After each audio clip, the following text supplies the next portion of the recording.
성부와 성자와 성령의 이름으로 말씀드립니다. 한 주간 동안 안녕하셨는지요? 이제 21일 내일이면 밤과 낮의 길이가 같아진다는 춘분입니다. 춘분은 태양의 환경이 영도인 날입니다. 태양의 환경이 영도라는 의미는 춘분이 바로 태양의 궤도, 즉 황도의 시작점이 된다는 것을 의미합니다. 그리고 하지의 태양의 환경은 90도로서 태양이 직각으로 지구를 비추게 되어 이론적으로는 가장 무더운 시기입니다. 실제적으로는 복사열로 인해 7, 8월이 가장 덥습니다. 이에 추부는 태양의 환경이 180도, 동지는 270도가 되었다가 춘분에 다시 0도가 되기를 반복합니다. 이처럼 하나님께서 다스리는 우주의 원리는 매년 한치의 오차도 없이 우리에게 다가옵니다. 이것을 하나님의 섭리라고 부릅니다.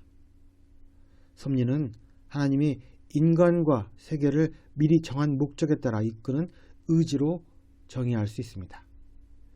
그리고 섭리는 그 대상에 따라 특별 섭리와 일반 섭리로 나뉩니다. 특별 섭리는 하나님이 피조물들을 직접적, 개별적으로 돌보는 의지입니다. 따라서 바다와 해를 멈추며 처녀를 잉태하게 하고 죽은 자를 다시 살린 것 같은 기적은 그래서 가능합니다. 특별 섭리는 하나님을 믿는 자들의 삶과 활동에 대한 하나님의 직접적인 돌보심인 것입니다. 사람들은 특별 섭리를 통해 하나님과 인격적인 관계를 맺게 됩니다. 반면 일반 섭리는 하나님이 피조물을 창조할 때 부과한 법칙, 즉 우리가 보통 자연 법칙이라고 부르는 것들입니다. 여기에는 자연의 변화를 지배하는 과학 법칙뿐만 아니라 인간의 행동을 좌우하는 자유의지도 포함되어 있습니다.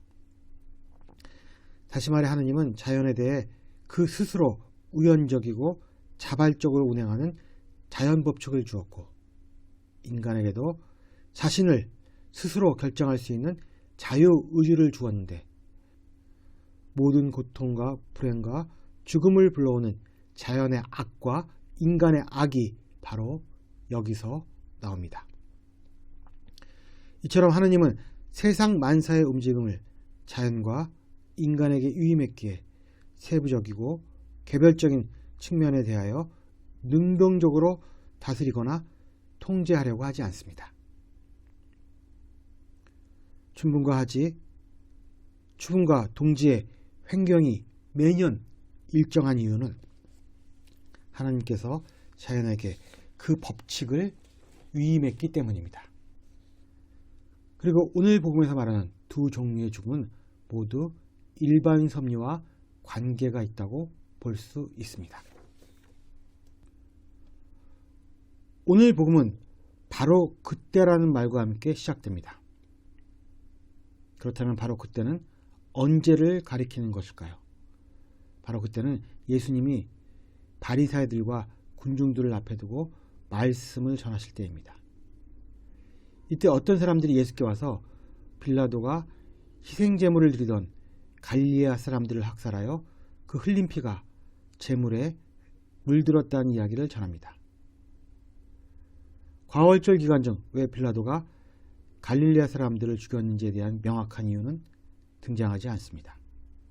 다만 빌라도를 포함한 로마의 지배자들에 대해 저항적이었던 갈릴레아 사람들이 지배자들과 모종의 트러블이 있었을 것이며 그 결과로 학살을 당하게 되었을 것이라고 추측할 따름입니다. 앞에서 말씀드린 것처럼 하나님은 인간에게 그 스스로 결정할 수 있는 자유의지를 주었는데 빌라도는 자신의 자유의지를 사용하여 다수의 죽음을 불러오는 악을 행했던 것입니다.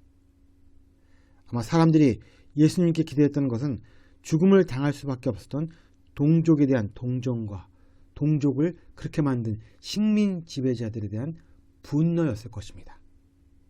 나가서 행동까지 요구했는지도 모릅니다. 그러나 예수님의 반응은 모든 사람들의 예상을 비껴가고 말았습니다. 그리고 지금의 죽음과는 전혀 성격이 다른 죽음에 대해 말씀하시고 결국 동일한 결론을 내리십니다. 그것은 실로암 탑이 무너질 때 깔려 죽은 18사람에 관한 이야기입니다.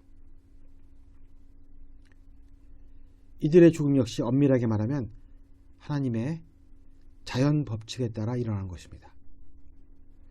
탑이 무너진 것은 아마도 그 탑이 지은 지 오래되어 무게와 중력을 이기지 못했을 확률이 높기 때문입니다. 결국 하나님이 자연에 위임한 일반 섭리에 따른 작용이었던 것입니다. 이처럼 빌라도의 학살과 실로암 탑의 무너짐으로 인해 죽은 사람들의 사건은 하나님의 직접적인 계획과는 관계없는 일반 섭리에 따라 나타난 사건이었습니다. 한편 좀 더 당시의 율법적이고 통념적인 시각으로 이 두 죽음에 대해 말하자면 이들의 죽음은 안타깝지만 필시 이들에게는 우리가 알지 못하는 죄가 있었을 것이라는 결론이 뒤따랐을 것입니다. 그러나 예수님은 전혀 다른 방향으로 이 죽음을 해석하셨습니다. 예수께서는 누가복음 10장에서 다음과 같이 말씀하십니다. 너희는 구름이 서쪽에서 있는 것을 보면 곧 비가 오겠다고 말한다. 과연 그렇다. 또 바람이 남쪽에서 불어오면 날씨가 몹시 덥겠다고 말한다. 이 위선자들아, 너희는 하늘과 땅의 징조는 알면서도 이 시대의 뜻은 왜 알지 못하느냐. 악랄한 지배자들의 학정은 백성들에게 피해를 가져올 것이고 건물이 낡거나 부실하면 그 역시 사람들에게 피해를 줄 것이라는 사실은 마치 비를 예견하는 서쪽 구름과 무더운 날씨를 예측해 하는 남쪽 바람과도 같은 종류의 것입니다. 예수는 사람들이 이처럼 하늘과 땅의 징조, 권력의 향방에 대해서는 매우 민감하지만 이 시대의 뜻에 대해서는 무디다고 사람들을 꾸짖으십니다. 그렇다면 예수께서 말하는 시대의 뜻은 무엇일까요? 그것은 살아있는 지금 바로 이 순간이 회개의 시간이라는 것입니다. 예수님은 갈릴리아 사람들의 죽음과 실로암 탑 사건으로 인해 죽은 사람들에 대해 이렇게 말씀하십니다. 그 사람들이 다른 갈릴리아 사람보다 죄가 많아서 그런 변을 당하여 죽은 줄 아느냐? 아니다. 실로암 탑에 깔려 죽은 사람들이 예루살렘에 사는 사람들보다 죄가 많은 사람들인 줄 아냐? 그렇지 않다. 이들의 죽음이 죄와는 관련이 없는 일반 섭리에 의해서 일어난 사건이지만 예수께서 하시고 싶은 말씀은 무고한 이들의 죽음이 우리의 내면을 통찰하는 계기가 되어야 한다는 것입니다. 이어서 예수님은 포도원에 심어진 무화과 나무에 대한 비유를 말씀하십니다. 죄인은 무화과 나무 한 그루를 심었지만 열매가 열리지 않았습니다. 그래서 포도원지기에게 3년이나 열매를 맺지 못한 무화과 나무를 잘라버리라고 명령합니다. 그러자 포도원지기는 나무에 거름을 줄 터이니 올 한 해만 더 두고 보다가 그래도 열매를 맺지 못한다면 베어버리자고 제안합니다. 즉 사람이나 무화과 나무가 살아있을 때 자신에 어울리는 합당한 결과를 내지 못한다면 반드시 심판이 닥쳐온다는 것입니다. 우리가 흔히 듣는 말 중에 집행유예라는 용어가 있습니다. 형이 선고되었지만 그 형을 집행하지 않고 미루는 제도를 의미합니다.